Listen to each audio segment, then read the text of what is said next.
Huli ang isang laborer sa isang bypass operation na isinagawa ng PNP sa barangay Bunao, Tupi, South Cotabato. Ang detalye ng report mula kay Patrolwoman Resalie Umalay.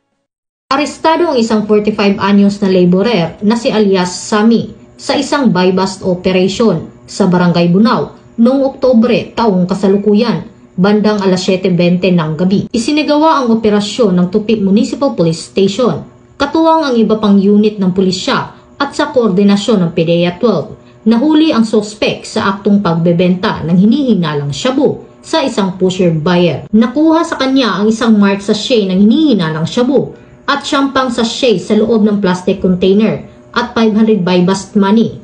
Tinatayang 2.5 gramo ang kabuuang bigat ng droga na nagkakahalaga ng humigit kumulang 17,000 pesos. Sinampahan ang suspek ng kasong paglabag sa Section 5 at 11 ng Republic Act 9165 o Comprehensive Dangerous Drugs Act of 2002. Mula dito sa General Santos City, ako ang inyong PNN correspondent, Patrolwoman Resalie Umalay, alagad ng batas, tagataguyod ng Balitang Pulis.